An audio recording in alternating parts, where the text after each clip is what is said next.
Right, listen, now. I've got some explaining to do. You might have heard me say this last episode. We're going to have no loan players. I'm calling it now. There won't be a single loan player. Right? I've said this twice in one episode. Quote me. Quote me. Quote me. Quote me.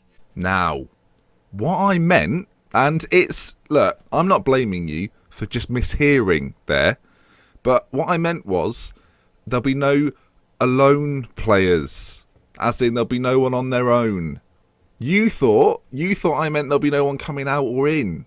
But what I actually meant was loan on their own. Another episode of Parma Drama. Run the intro. I think I got away with that. Run the intro.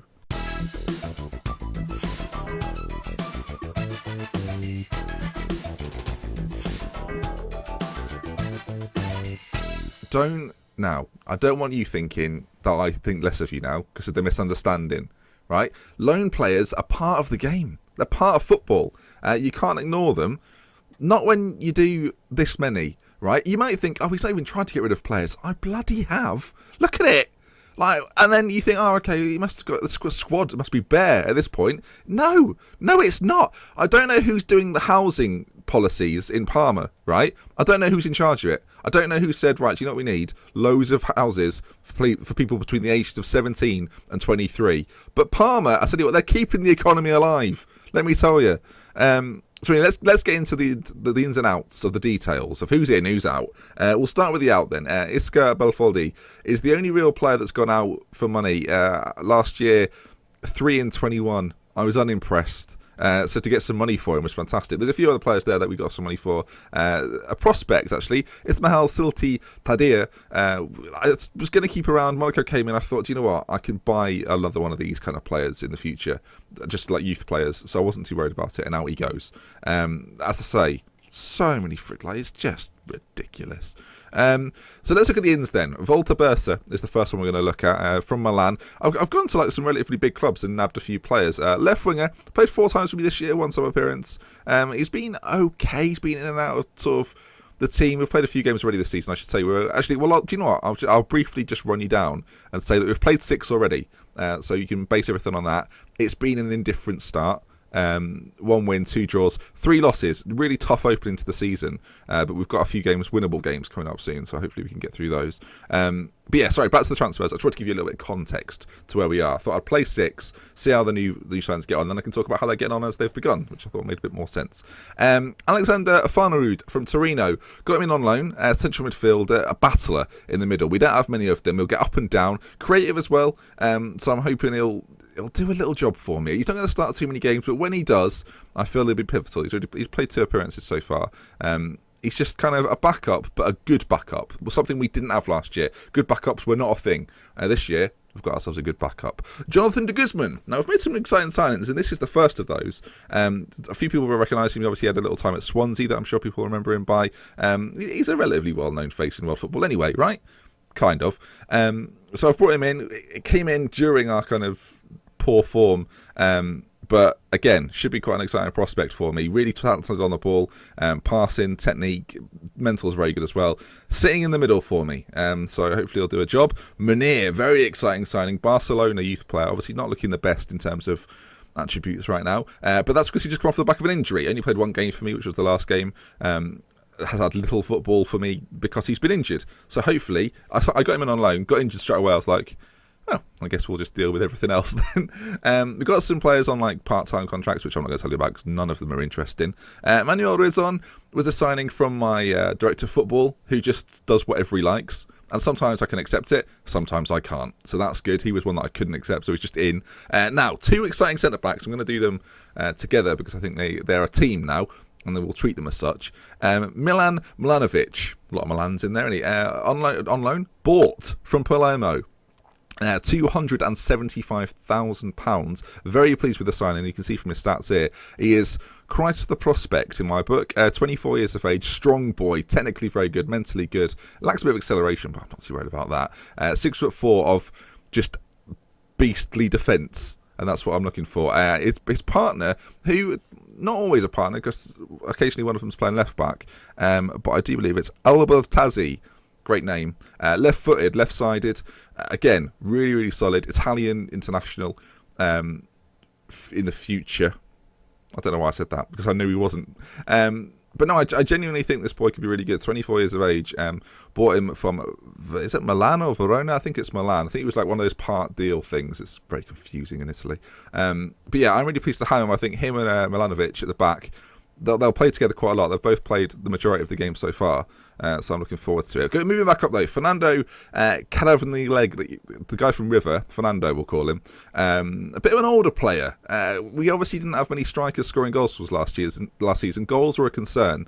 He's currently out for 2 weeks, which is annoying, but as you can see from there, he's got 3 goals in 4 appearances. Aside from his physical attributes not being outstanding, everything else, to me, and this is genuinely the mindset.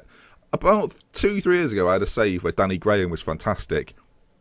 Meet the Argentine Parma striker, Danny Graham, everyone. Go with it. Salvador Agra, right winger. Now, I wasn't sure if I was going to sell or keep Biabiani. Turns out I've kept him. Hopefully he'll be good for us. But I wanted someone to play the left or right, be versatile. Again, last season we lacked versatile players. We lacked someone that could play both sides. This is that guy for me. He can play on the left and right naturally. Very pacey, technically okay. Again, he's pace, and I don't mind that so much in Italy.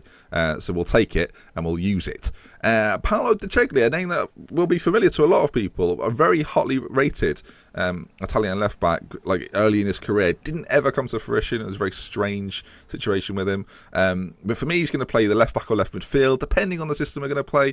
I'm working between a few right now. But as you can see, very well rounded. If there's one thing there is about him, he's well rounded. 12s and 13s across the board, with a couple of standout 16s. So very pleased with him as well. To me, at least, seems like a really good signing. Only cost me, 625k? I was delighted, frankly. Risotto, another one. Only played 1 game for me this season, but again, someone's playing behind the striker. As I say, the formation is changing. I'm tempted to go with something Swindon-esque. If you saw the last series, you'll know what I'm referring to. But if we don't, I want to be able to have as many different options as possible. As you can see from his positions, he can play kind of anywhere in that front 4. So I'm sure he'll be utilised this season if needs be. And finally, Andrea Conti from Atalanta, our most expensive player, mainly because he's an Italian youth international that I think will become quite good, and I'm hoping he's here for a very long time. It's going to be a position that we don't have to worry about too much. It says he's transfer listed. That wasn't me. I'll deal with that later. But again, hopefully he'll play a lot for us this season. Already played 4 games. As I say, from Atalanta, I think he'll be good. Let's hope I'm right. So there's the signings then. We've created a bit more of a solid team, I'd say. A little bit more strength in depth than we had last season. I've tried to get rid of a lot of the dead wood. If they were below 2 stars, as you can see, for current ability, I shipped them out. If they've got potential, they're either out on loan or they're in the 21s. It's under 20s, is it actually, in Italy? So yeah, we've got a whole range of players. And hopefully our season will look a little bit better. Only 4 loanees this year as well. Last year we had about 6 or 7, so I'm quite pleased with that. The tactic, as of right now, is... Well, I guess it says there, the team shape is flexible. It intends to be increasingly flexible as we go on. As I say, Steri's back from his loan deal, who feels like a new signing, it's like Arsene Wenger. 6'4", you know if you've followed Football Manager this year, he becomes fantastic, and I'm hoping to get the absolute best out of him in the upcoming years. Need to make sure we get him on a new contract as well eventually. So we're going to try and play him as much as we can, develop him through.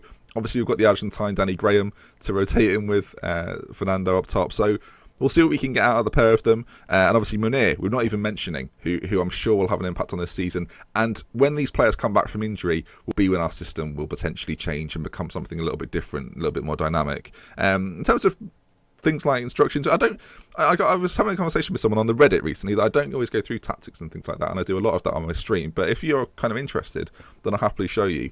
Italy's obviously known for being quite a sort of relaxed division, but we've got some very pacey players in our team, so I've gone with a higher tempo. I use tighter markings. I think if you don't stay close to players in Italy, you just get torn apart. Pirlo being an example.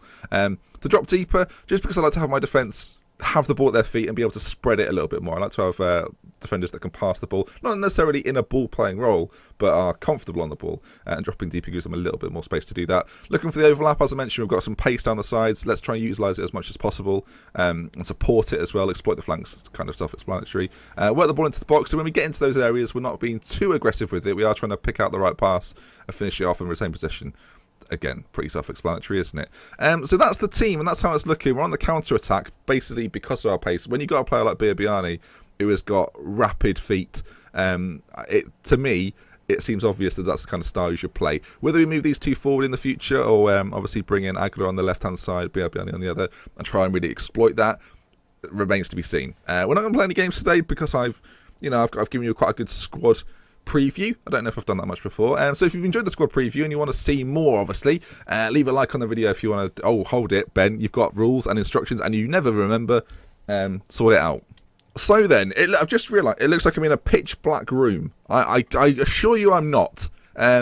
But yeah, that brings us to the end of the episode. Sorry, there's a little break between videos. I just had a few things to sort out. So yeah, let's crack on. Rest of the week, you'll be seeing a lot more of Parma drama. So from me, Dr. Benji, with love, with care. Thank you very much for watching it. It's much appreciated, and I'll see you again soon. Goodbye.